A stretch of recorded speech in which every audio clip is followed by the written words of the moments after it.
أعوذ بالله من الشيطان الرجيم. بسم الله الرحمن الرحيم.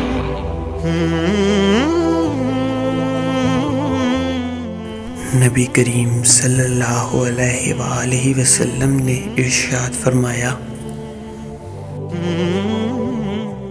جب کوئی تم میں سے سو رہا ہوتا ہے تو شیطان اس کے سر کی گدی پر 3 گرہیں لگا دیتا ہے خوب اچھی طرح سے،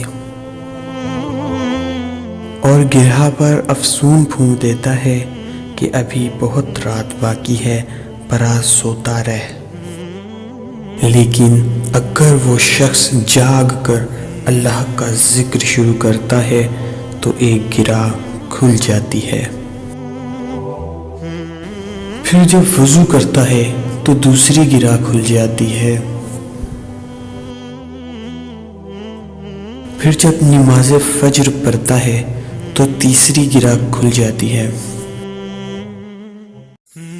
اور صبح کو خوش مزاج خوش دل رہتا ہے، ورنہ بد مزاج سست رہ کر وہ دن گزارتا ہے۔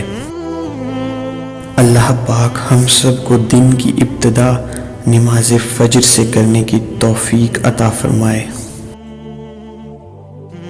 آمین یا رب العالمین۔